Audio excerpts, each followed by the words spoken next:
will do everything possible to control the disease so that it might not impact Sierra Leone negatively.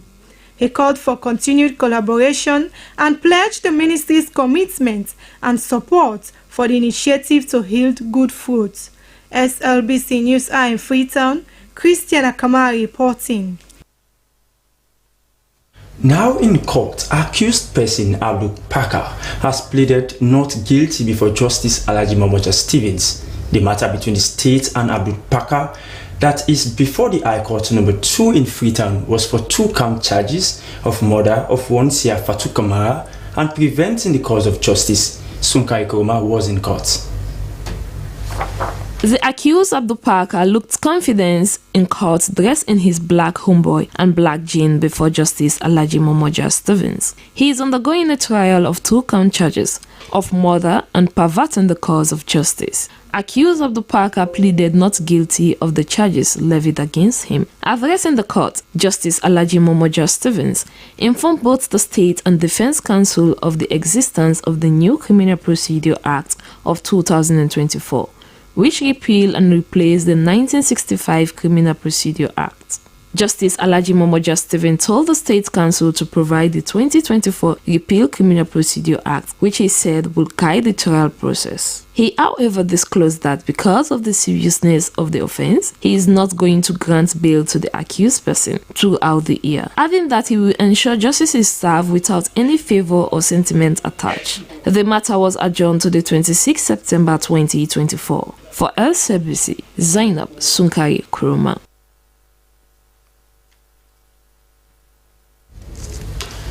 And now, Minister of Finance and partners have signed an agreement for the construction of Magbami-Tumaba-Babatuk Junction Road. The move was to foster road transportation connecting important corridors leading to major agricultural and business centers across the country. Moses Conte was there. The signing of the financial agreement between the government of Sierra Leone and Siltra for the reconstruction of the Mabang-Moyamba-Bambatoke Junction Road marks a milestone in the infrastructural development in the country. Currently, the numbers of roads that are paved are far less compared to those not paved. Thus, the signing of the financial agreement is a step to see more donors and partners investing to see more roads constructed. Minister of Planning and Economic Development, Kenya Bali, said the agreement falls under Pillar 4 of the Big 5 Game Changers, which stands as a major enabler to the remaining 4 pillars that will create job opportunities for young people while increasing road connectivity to agricultural areas. Deputy Minister of Finance, too, said they will fully cooperate with partners to support contractors carrying out their project, adding that the said agreement will not only see the road being constructed, but are hoping to see the construction of other roads linking agricultural areas. This road will bring a lot of improvements to that sector, to that corridor. Much needed connectivity in roads, much needed access to market for most of our farmers, fishing communities that are there. And a lot of development, even for the children coming up, right? Because this now open access.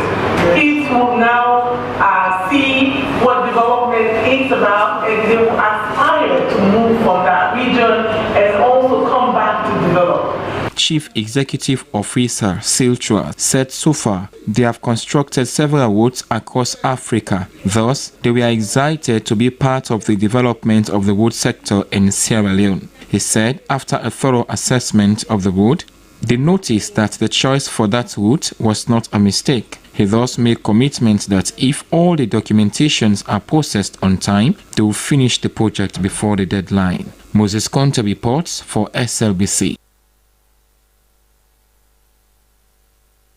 Still on road construction in the regions, young people in communities bordering the Mateon Bridge that collapsed in July this year have constructed a makeshift passage to ease transportation in that part of the country.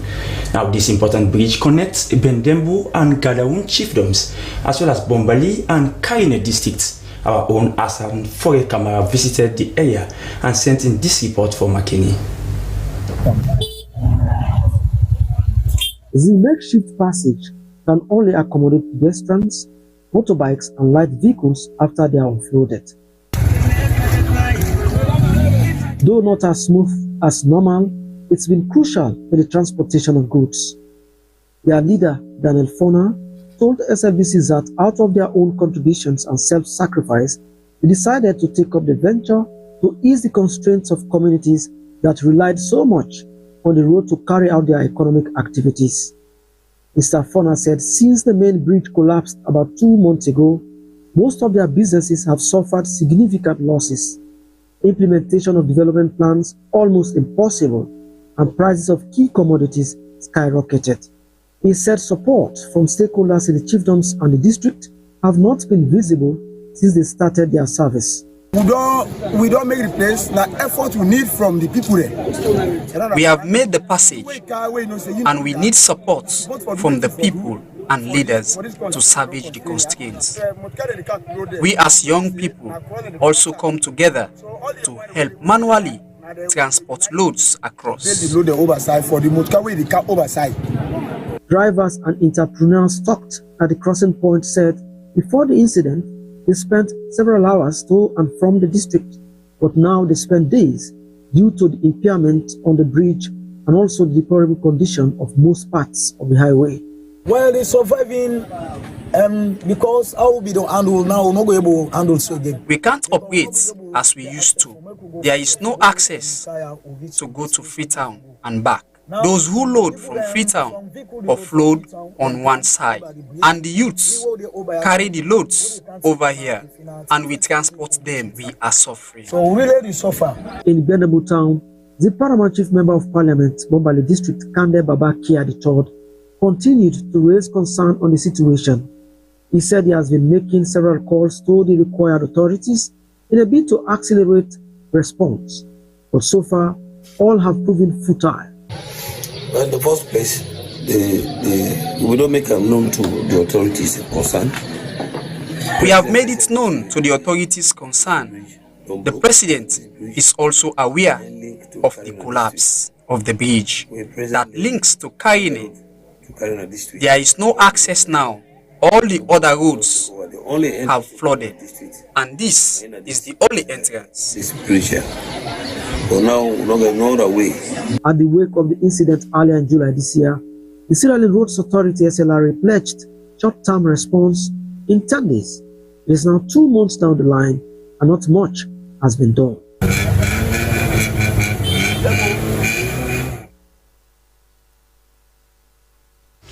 Well, the SLBC will continue to keep a close eye on efforts by young people and of course authorities to fix the Mateon Bridge, and we'll continue to bring you stories around that. But now to issues on peace and national development.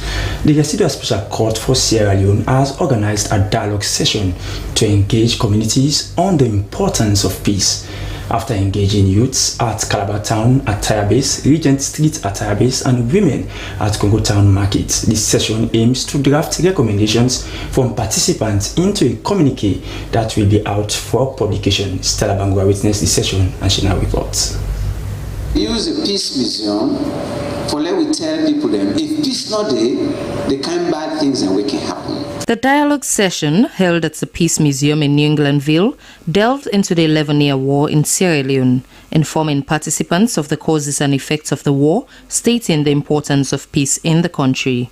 As the International Day of Peace approaches, the ISCSL engaged youths at attire bases in Calabar Town and Regent State, together with women at Congo Town Market, to raise awareness on the harmful effects of war, especially on women and children. The drafting of the communique between these communities and like-minded organizations served as a pivotal reminder for participants to commit to cultivating peace. Like everybody says, it's not an event, it's a process. So we have to continue with these meetings with people so that we can establish durable peace in Sierra Leone. It's so important for us to talk to women and young people because during the war, they were the most vulnerable people. And when we involve them, at least we are increasing their visibility and their own voice on what to do.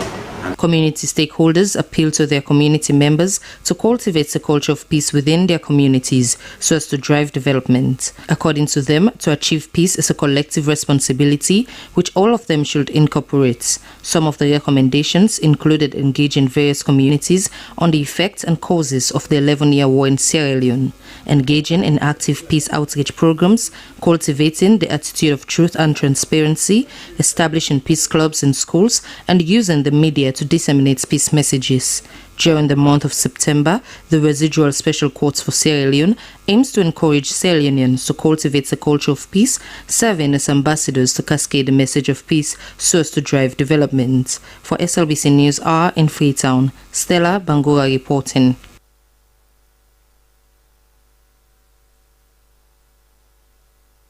And now, in an effort to enhance both the beauty and security of communities within his constituency, the Member of Parliament for Western Area Urban Districts, Honorable Benjamin Ture, has made a significant impact by installing solar power streetlights.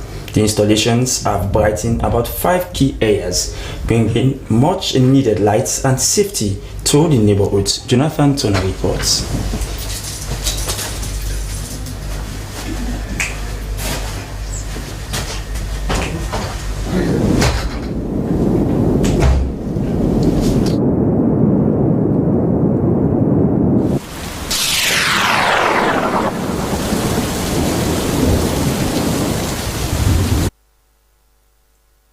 That we promise to bring you that news in our subsequent news editions. But now to something different. Sierra Leone's ambassador to the African Union, Harold Safar, has urged civilian authorities to assert control over military forces through strengthening institutions like parliamentary committees and defense oversight bodies.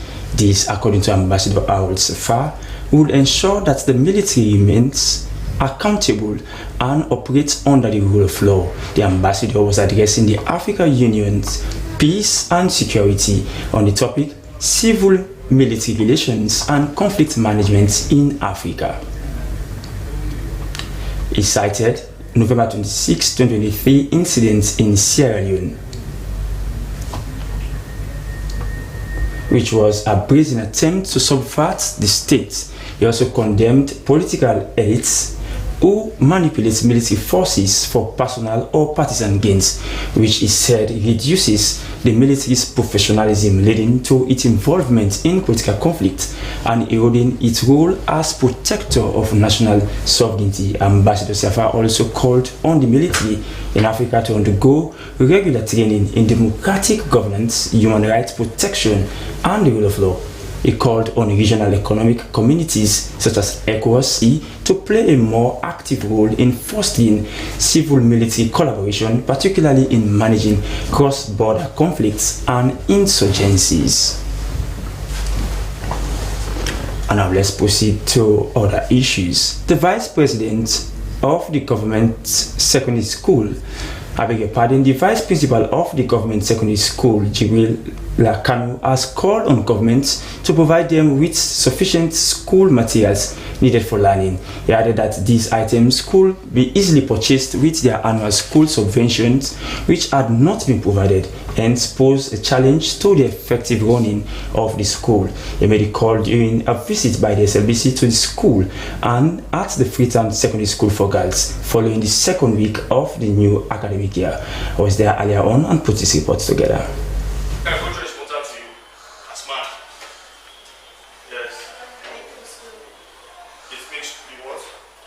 The scene depicts active learning ongoing in JSS1 Green at the Freetown Secondary School for Girls. With a full class attendance, the pupils, who were just from primary 6 level, were seen to be taking agricultural science class. In other classes, including those in JSS 3, which is a public examination class, pupils were also in an effective learning mood and were also seen to be happy to be in school for a new school year. According to the acting vice principal, Emmanuel Dumbuya, since the reopening of school on the 9th September, effective learning has been taking place. He noted that the teachers were very much committed to continue teaching the pupils despite some challenges they are currently facing. We still have challenges because now you realize late coming is always a problem, and again, I know it is due to problems with transportation, and I know we continue to encourage them. The situation was not different at the Government Secondary Technical School on Congo Cross, where pupils were in an exciting mood whilst receiving their lessons. Each of the classes visited, there were a large number of pupils with teachers in attendance and who were giving their very best in the different subjects they taught. According to the Vice Principal Jibril Kanu, his teachers took pride in ensuring that the pupils are taught and are also provided with the instructions that enable their learning. He noted that despite the challenge of not having sufficient school materials for teaching the pupils, they as teachers were working on difficult circumstances to ensure that they provide the best of their services. He noted that despite the challenge of not having sufficient school materials for teaching pupils, they as teachers were working on difficult circumstances to ensure they provide the best of their services. I will not hesitate to tell you that up to third term subsidies were not paid. So I'm not saying now this to first term. So when we expect schools to work effectively, if those teachers are not dedicated, you see, if principals are not dedicated, they will sit down and say, oh, we have nothing to purchase what teachers need to teach. He therefore called on authorities to come to their aid. Throughout the visit, teachers were seen carrying out their normal school learning exercises. As it is expected, in order for effective learning to take place, the necessary paraphernalia are expected to be in place. From what is observed here, even though the teachers are very much ready to continue teaching the kids, but they are requesting for the necessary school items to be provided in order to make learning effective. For SLBC, Dennis Fraser reporting. This is news coming to you live on the Sierra Leone Broadcasting Corporation television on Channel 31. Still in education, in our nationwide efforts to recognize excellence in education, the Sierra Leone Teaching Service Commission, in collaboration with the Ministry of Basic and Senior Secondary Education, now has concluded a 3-day shortlisting and interviewing process for the Presidential National Best Teachers Award 2024. Our reporter Nandiwa Toronka was there. This prestigious award aims to honor dedicated teachers from both pre-primary, primary and secondary schools across all 16 districts of Sierra Leone. By recognizing their hard work, commitment and love for teaching, the government hopes to motivate educators to continue their exceptional service. The selection process saw the involvement of various stakeholders, including the Audit Service Sierra Leone, the Anti-Corruption Commission, the National Council for Ed Teachers, the Freetown City Council, a pupil and other educators, civil societies in education, and other relevant stakeholders. Their roles have been crucial in ensuring a transparent and fair evaluation of the candidates. Observer from the Audit Service Sierra Leone, Amara S. Jane, said that he was very much impressed by the quality of teachers he had seen so far, adding that the award will be a well-deserved recognition for their tireless efforts. Have been following this process since inception. We want to see how the process goes to ensure that it is fair and everybody is treated equally and is free from any cheating and any biasness. Let them feel free and let them keep on doing their work because people are there watching them. And it's out of which most of them are nominated. Some are even nominated without knowing that they are nominated, except they are being messaged or called that they should come to the TSC, to carry on with the process. A candidate from the Stella Maris Primary School, Juba, with over 30 years in service, Lucy Ruth Bangali, said it was an honor for her to be amongst the best 10 candidates for the primary level. I am with my community in which my school is. I have love for my kids and I make sure I do the right thing so that they can excel academically. Whosoever emerges as a winner deserves it. All eyes are on this process. I am pleased that it is credible. Alan M.J. Campbell from the Government Wokel Junior Secondary School, Tawail, advised fellow colleague teachers to continue the good work as professionals. Whatever thing that you're doing, you don't know that there are people who are always watching you, seeing how you're conducting yourselves.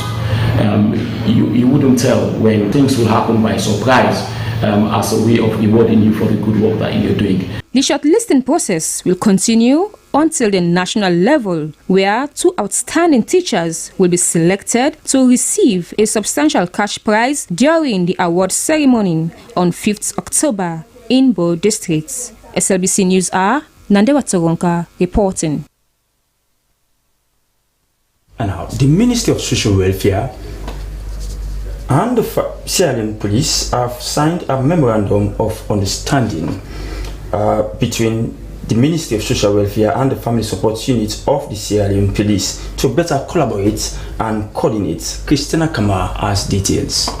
In a recent development, Ministry of Social Welfare and the Sierra Leone Police, FSU, have come together for a high-level stakeholders meeting. The focus of the meeting was to discuss on the implementation of the Prohibition of Child Marriage Act 2024. The engagement also coincided with the signing of an MOU between the Ministry of Social Welfare and the Family Support Unit of the Sierra Leone Police. The program brought together representatives from Ministry of Social Welfare, the Police, Ministry of Gender and Children's Affairs, United Nations, and lawmakers, among others.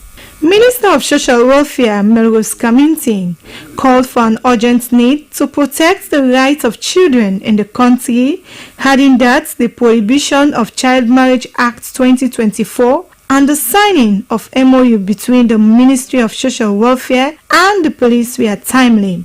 The minister described child marriage as a devastating human rights violation, noting that girls are not brides. She said studies revealed that 800,000 children were wives, of which 400,000 have married before aged 15. The critical mass of girls are still held in servitude, allowing them to be pregnant, to be married at an early age, become pregnant, and because they are young, their bodies cannot take the pregnancy. The Prohibition of Child Marriage Act 2024 represents a significant step forward in our fight against gender-based violence. Yes?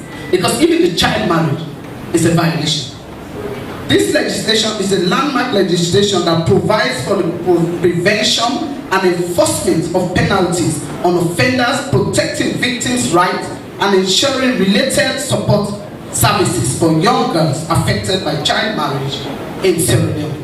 Inspector General of the Sierra Leone Police, William Fayaselu, said the rolling out session was a call to all individuals to come together to set up action plans and ensure that these laws will be enforced effectively. He added that their mission is to eradicate child marriage in Sierra Leone, and the MOU has outlined the institution's roles and responsibilities of the police and the Ministry of Social Welfare in executing their duties. Secured several convictions in court for all the issues: human trafficking, domestic violence, child abuse, all of those ones. As long as it comes to our attention, we will guide it jealously to make sure it ends in the court.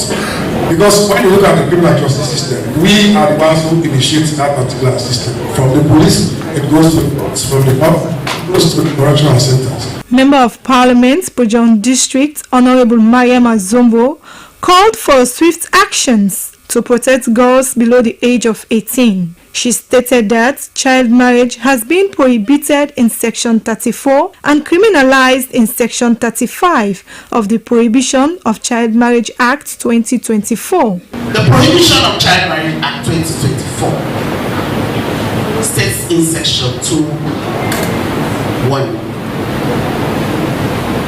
that child marriage is prohibited. It also states that it's criminal. But in the same law, it says that cohabitation is criminal.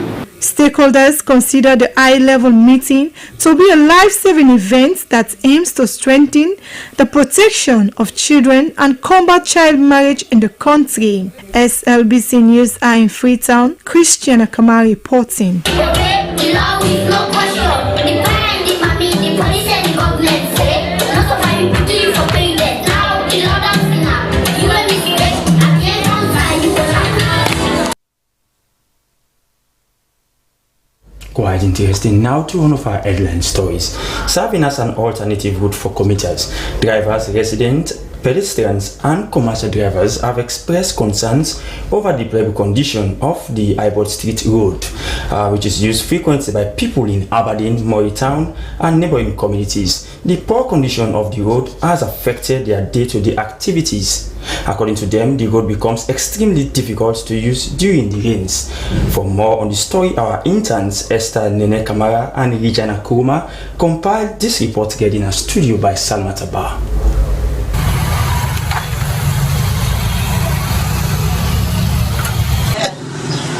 Rain no more making not just no go inside.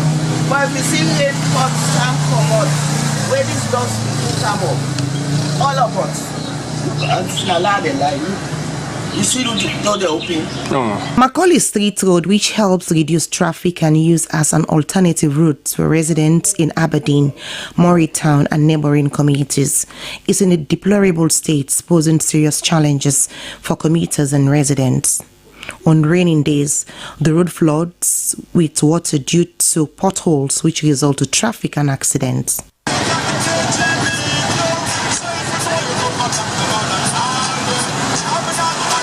Residents explain about the challenges they face anytime they use the road. Now when the motor in the slow down and they attack now, because when the motor they know they want speed. Yes. Careful, some people they fall down, bike they fall down. Me self now I don't fall down. Where guys see this now door standing then they are moving. You see now the whole bus. Guys see this on a door standing for a movie. Some commercial drivers and riders expressed their dissatisfaction over the poor condition of the road. Yeah, this road I don't take a long time. Me, I dey appeal for me that will make this road for you because we strain at this road. And this road, the way I see, I take good down. Like, do not expect to make the road so by now. The school it's like the popular all over the country. Because that's a big school. At least the road are supposed to make. All right. A parent, Mamusu Sise, told SLBC that many a time she dropped her son halfway due to the deplorable condition of the road. Sometimes I even dropped him down the road because of the road. It's not really comfortable for us. Commuters also mentioned that the poor road network has further exposed them to thieves, as commercial riders and drivers refuse to use the road during odd hours. But like the night shifts, with night colleagues and when they can't walk, then they find it difficult for come and go because of the thief man. When they around, then they hang on so many corners them. So when they come, they attack we, they job we bag them, then they pull the phones then and we hang. Residents, pedestrians, commercial riders and drivers are calling on government and relevant authorities to fast-track construction of the road.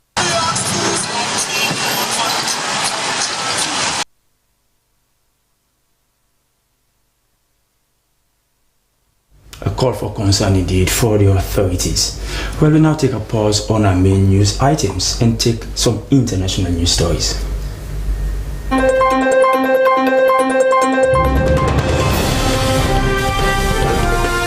Hello and welcome to the International News Summary. My name is Daphne Zainab Kamal. Exploding walkie-talkies have injured at least 100 people across Lebanon, the country's health ministry says. The blast came a day after pagers exploded across the country, killing 12 people, including 2 children, and injuring thousands. Multiple sources say Mossad, the Israeli spy agency, was targeting Hezbollah fighters in Tuesday's explosions. Israel has declined to comment. Hezbollah used pagers after banning mobile phones earlier this year, saying they were too easy to track. More than 100 have been wounded in the latest wave of walkie-talkie blast in Lebanon, the health ministry says. The race to find the maker of the pagers that exploded in Lebanon has taken an unexpected turn towards a Taiwanese company few had heard of until this morning. At least 12 people were killed and nearly 3,000 injured in Tuesday's explosions, targeting members of the armed group Hezbollah, which set off a geopolitical storm in the Middle East. Caught in the crisis, Taiwanese firm Gold Apollo's founder Hugh Jin Kwang, flatly denied his company had anything to do with the attacks. 13 people have been injured in Russia's Ibor region after a large Ukrainian drone attack sparked a fire there, according to the country's health ministry. Unverified footage has emerged, purportedly showing a massive blast in the town. Video footage circulating on social media showed detonations and smoke covering a large stretch of sky. A partial evacuation of the region was ordered after the strike in the early hours of Wednesday morning. The regional governor later encouraged residents to return, saying that all infrastructure in the town was working normally again. AFP and Reuters news agencies have quoted Ukrainian sources are saying an ammunition warehouse had been struck. The military sites reportedly housed fuel tanks as well as artillery shells, ballistic missiles and explosives in a series of warehouses. These are all weapons that have been used in Russia's relentless full-scale invasion of Ukraine. And finally, on the international news summary, more than 50 people have been arrested as part of a major international investigation which dismantled an encrypted communication platform. The platform, known as Ghost, was used to facilitate a wide range of criminal activities, including a large-scale drug trafficking, money laundering, instances of extreme violence, and other forms of serious and organized crime. Europol and Eurojust, together with international law enforcement, worked together to carry out the operation. Over the course of the investigation, 51 suspects were arrested, including 38 in Australia, 11 in Ireland, 1 in Canada, and 1 in Italy, belonging to the Italian Sacra Corona Unita mafia group.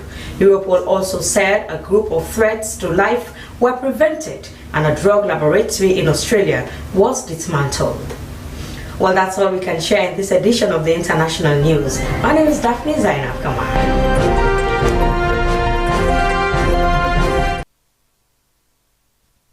Many thanks to Daphne Zainab Kamara for bringing us up to speed with events making news elsewhere. Well, from the international desk, let's move over to the business desk, where we've been examining the initiative by Local Commercial Bank to take banking to its customer. Join me as we delve deeper.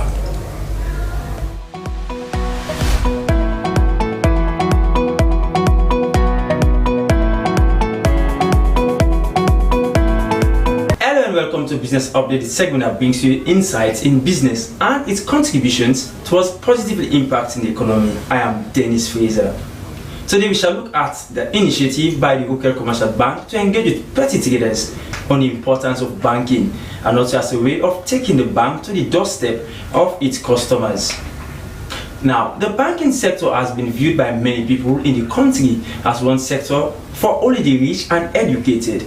However, the Local Commercial Bank has took upon itself to clear this misconception by engaging with petty traders in order for them to feel belong to the banking sector and as a way to guarantee savings and also to understand some of the benefits of banking. This was also in celebration of the 25th anniversary of the bank. Our business reporter Moses Conte has details. To make somebody pay with locating couple right inside. The sensitization campaign by the Local Commercial Bank with traders along the PZ runabout, Wilberforce Street and Drazak Junction was to keep petty traders abreast with some of the products and services the bank offers. It was also to take banking to the doorstep of its customers. According to the Managing Director, Dr. Walton Ekundayo Gilfim, was pleased to be with the traders, noting that the bank looks forward to rolling out its financial services tailored to suit the needs of its customers, especially for small and medium enterprises, a major driving force to the economy. Now, when the bank, of course, banking has a role to play in any economy.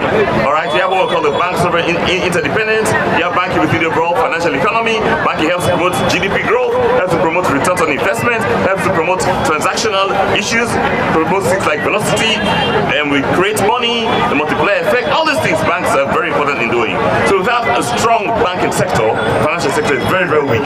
So the grassroots coming on board can bring in their strength financially, and then they also become more and more informed about how to manage their finance better. And that way, the economy gets get stronger, people get happier, taxes come forward, revenue comes in, and then the services also will actually improve in the country. So the banking sector is very critical in any economy. That's what go to the grassroots to pick it up right from there. Other officials of the bank said that the success of the bank was premised on its customers, hence the need for the engagement with the petty traders in order for them to feel belong to the banking sector. Various traders were educated on the products and services of the bank, and according to the chairlady for the Garrison Street PZ traders, Mayama Nicole, and chairlady for vegetable sellers Martin Kanu, said as traders they were happy by the move taken by the management of the bank to reach out to them. Because some mommy they feel say okay commercial bank now for the people that were there up there, but now they come out to can't sensitize people and say even if na cold water you they sell, you go able bank with okay commercial bank. We were say we na single parent that we they suffer. 80% of the traders then are women. I want for please to we copy market woman. I want for you open this account. You they able educate you picking even if you not get man. As small as pepper, you can sell pepper. If you get that common account, say anything where you get you, they go put on it. Anything where you get you, they go put on it. You they put you picky in name, you they carry the ID card, you put on. The picky where you want for like get access to that account. Say the picky they reach college, you go don't get the money for pay college fee. So no say me on common, I not go able to pay me picky college fee. I want go pay me picky college fee. Working commercial bank don't pull all that one to give per week. The bank has many products and services designed for customers and even non-customers, which demonstrates that Wukel Commercial Bank is truly a family bank. Moses Conte, SLBC. Many thanks to our business team for putting that report together. That's all we have in this edition of Business Updates. I am Dennis Fraser. Goodbye.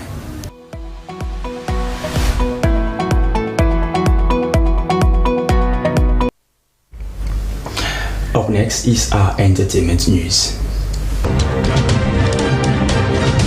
Hello and welcome to Entertainment News with me, Stella Bangura. In this edition of Entertainment News, Ramke Production releases poster of Contention. Jux Ololufemi Dance Challenge takes over social media, and American rapper Puff Daddy arrested. Now for our first story. Ramke Production has released the first official poster of their upcoming movie titled Contention. The movie, according to a post on Facebook, tells a story about a family known as the Salami Bangura family. The movie is produced by Sierra Leonean known as Ramatu Koroma, featuring Sierra Leonean actors like TJ Cole, Ramatu Wuri, Keri Dibai aka Ramdi, and Nigerian veteran actors like Desmond Elliott and Big Brother Nigeria's Neo, among others. The movie will be premiered in the United Kingdom in December 2024. Good one, and kudos to the Sierra Leone movie industry.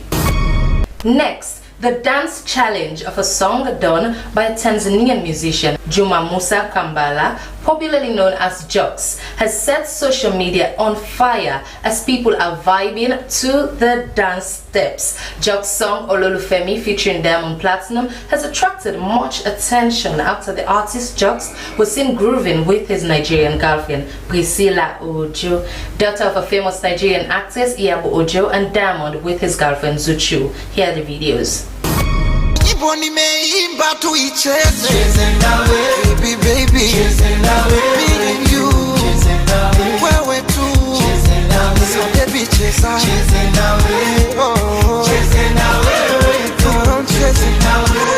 asa bangala bangala bangala bangata, bangata,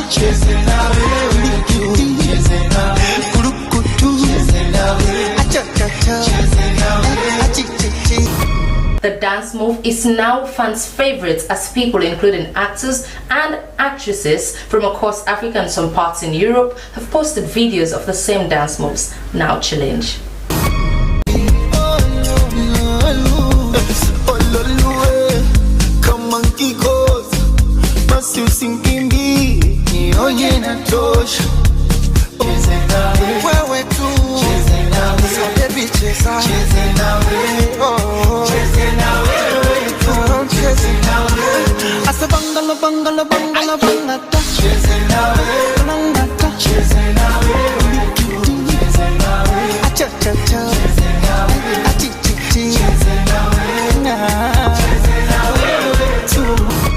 Since the challenge started, the song has topped the chart on several platforms like Boomplay, Spotify, Apple Music, YouTube, Audiomack, and TikTok, among others.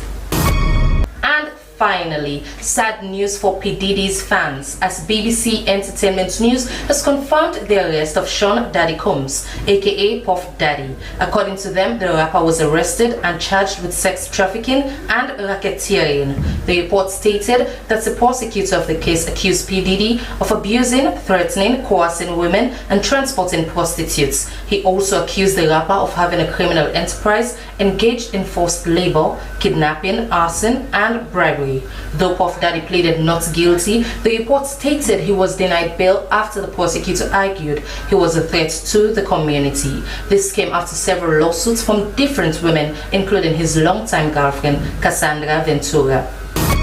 It's sad news indeed. Well, that's all we have in this edition of our entertainment news. I am Stella Bangura. Stay tuned.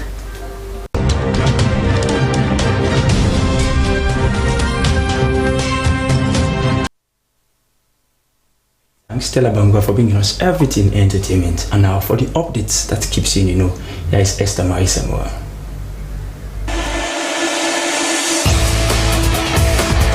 Hello and welcome to Sports Updates on the news with me, Mohamed Lamin Tui. In this edition of Sports Update, Sierra Leone Under-20 Boys World host Liberia 3-1 in the West African Football Union Under-20 tournament on the way in Liberia, and top of the group with 4 points. Esther Marisa Mora has more. Shooting Stars of Sierra Leone put up a stellar performance in the first half. The team's coordination and teamwork earned them a goal in the 38th minute into the first half through Idris Asise clinical pass to Momo Kamara from their opponent's left-hand flank, and Momo Kamara netted the first goal. Sierra Leone came from the recess with a touch of more resilience, registering their second goal 5 minutes into the second half, with their international midfield maestro Saliba delivering a brilliant pass to Santigi Fona in Liberia's 18-yard arc, and Fona nicely sent the ball at the back of the net. Amidst their composure, Liberia also created a couple of chances, and that cost Sierra Leone as they conceded an own goal through Momokoma's defensive blunder, scoring against his side. The hope of the Liberian side was crushed as Sierra Leone's Momo Kamara registered a brace in the 68th minute, and that gave Sierra Leone edge over Liberia with a convincing 3-1 win. Head coach of Sierra Leone Under-20 team, Mohamed Lamin Kamara, commended the performance of his boys, noting that they are eyeing the championship. I'm very more impressed with the performance of the boys, the attitude they put up, the discipline, and the cooperation amongst us, the technical staff, and also that is here today in Liberia that is given support in a different way. But above all, I'm so impressed with the attitude the boys gave in the 90 minutes of play against the host. Bearing in mind that we know how it takes to play a host nation, especially when we have won their first match, and they are confident of winning this one and qualify to the next stage, and then dashing their hopes of qualifying at this point is very good for us, and raising our hopes of qualifying to the next stage is very, very good.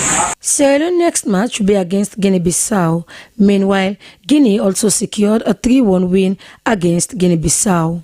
That's all we have time for in this edition of Sports Update. Thank you very much for joining me, and goodbye.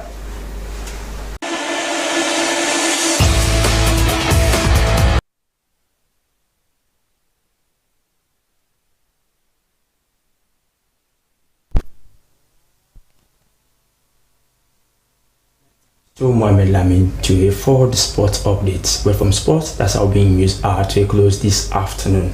But before we go, a recap of your headlines. As an alternative route for commuters and drivers, residents, pedestrians and commercial drivers have expressed concerns over the deplorable condition of the Ibor Street Road. The road is used frequently by people in Aberdeen, Freetown and neighboring communities. The poor condition of the road has affected their day-to-day activities. Some young people in communities bordering the Mateum Bridge that collapsed in July this year have constructed a makeshift passage to ease transportation in that part of the country. The bridge connects Bendembu and Gobeun chiefdoms, as well as Bombali and Kainel districts. And the Ugandan variant cassava mosaic virus has been detected in Sierra Leone. The Ugandan mosaic variant has emerged to be the most deadly among viruses affecting cassava.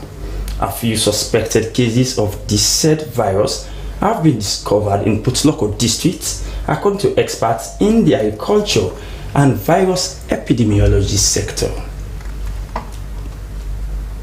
And that's all you can share in this edition of news. Many thanks for watching, and thanks indeed for the pleasure of your time. Please stay tuned for our final edition coming up at 9 tonight. In the meantime, keep having a fine time with your public service broadcaster, the Slbc, as we have other host of other interesting programs coming your way. I've been Dennis Fraser. Keep watching. Goodbye.